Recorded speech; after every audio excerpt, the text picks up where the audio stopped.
What up, hotheads? I'm Henry, and this is Blaze the Roof. This week, we're reviewing a sauce named Hellfire, Lucifer's Last Blast. Interesting artwork. The company's name, Hellfire, it was started in 2009 by Diana the Sorceress and Merle the Chili Master. I believe he also goes by the online name Jack Meats. Hellfire is located out of Lake Geneva, Wisconsin, also known as Lac de Genève. Famous people from here, there's not many, it's pretty small city, but it includes the creator of Dungeons and Dragons, the one and only Gary Gygax. That's probably the only way these nerds will ever hit an 8 or above. Let's not look at the packaging.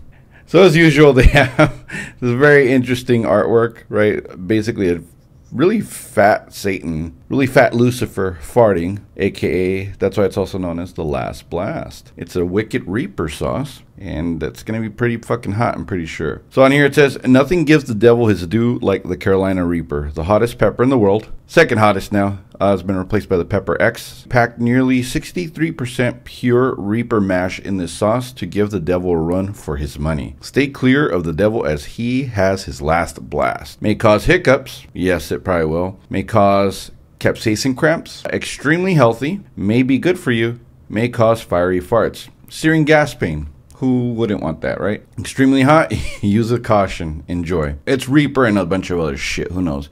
To give you an idea though, 63% Reaper mash is going to be hot. However, I've had two other sauces that were like 92 and 96%, which were Gator and Reaper Squeeze-ins. Those are hella hot. This one might be bearable.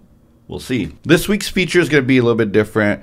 There's not really a food or an ingredient, so I'm going to just talk about the place itself. I want to feature the city, Lake Geneva itself. It earned the nickname the Newport of the West. So that's Newport, Rhode Island, not Newport, California. It would be many years before Newport, California became the new Newport of the West. So prior to the Civil War, Lake Geneva was used as a port for slaves escaping southern Illinois and eastern Kentucky. After the Civil War, many wealthy families moved to the area and treated it as a resort. What added to this was the Great Chicago Fire, well maybe it wasn't that great, of 1871, and that displaced many more families. So as their houses were being rebuilt in Chicago, they moved to Lake Geneva. While these mansions were being built, it brought about a boom in construction, furniture, milling, wagon, and typewriter manufacturing.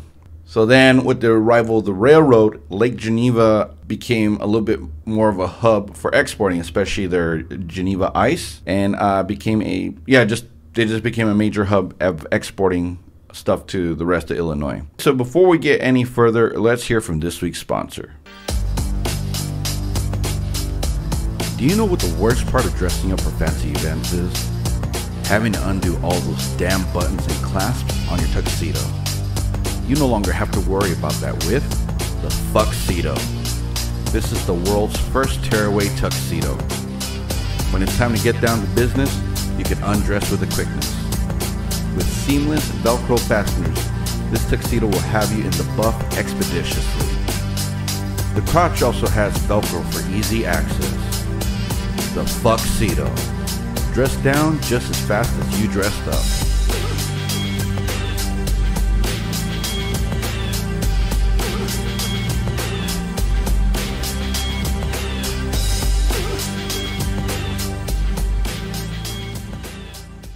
Now for the moment of truth. Hellfire sauces tend to put tomato in here, so you can smell the tomato, you can smell peppers and garlic. It's probably gonna be very hot. If you've already experienced Hellfire hot sauces, they're probably the hottest ones around. High Desert's kind of making a claim for that as well, but Hellfire just has some of the absolutely most brutal sauces. But they're all, except for Doomed. Doomed has extract, like Fiery Fool, Fear This. They're all natural, and that means no pepper extract, and they're fucking blistering hot, but they're extremely delicious. I'm expecting this to be the same way. Let's get some of this to pour out. It's probably going to be very thick. I'm not going to take a full spoonful. I'm just going to get, because I expect this to be really, really hot. Again, with Hellfire sauces, you never know what you're going to get. I mean, like, Fear This was, I think, in the 600,000s. Fiery Fool was 500 or almost 600. So they're both extremely hot. I expect this to be right in that same vein. So you can see it's a reddish brown color, very pulpy. So a lot of flesh, a lot of pepper in here. 63%, right? All right, here we go. Cheers. That's hot. Ooh. The heat building in the back of the mouth, back of the tongue. It burns like hell, but it's good. But it's surprisingly not as flavorful as Fiery Fool or Fear This. You can taste the tomato in this, and then a lot of heat. This one is hot. It's already making me sweat. I guess I've managed my breathing pretty well, so that I haven't got the hiccups yet. The burn is barely coming down now, so it's a good sustained burn. It's what you would expect out of Carolina Reaper. That being said, though, it is pretty good. Probably could use a little bit more salt, just a touch more. Fiery Fool just has a little bit more zest to it, I think. And that might be because it's a mixture of other peppers. Carolina Reaper is a very flavorful pepper, though. I don't know. I've never had a raw Reaper, so yeah, this is hot. This is definitely a heavyweight. What would I put this on? Honestly, you could put this on anything. You could put this on pizza, pasta, because the tomato lends to it. Pork dishes, veggies, chicken. Might be a little much for fish, but again, I tend to favor green sauces for salmon and other fish. But hey, if you like putting red sauce on there, by all means. I got some flesh stuck on my gums. Oh, it's burning. Yeah, this is a hot one. Would I have this in my rotation? Again, Fiery Fool and Fear This are, I think, just a little bit more flavorful.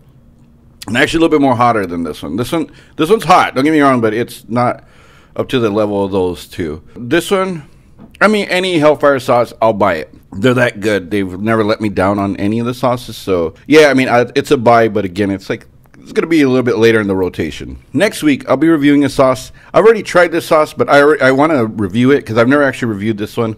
It's High Spices Smoked Scorpion Sauce. Until then, I'm Henry, and remember, spice up your life. Take care.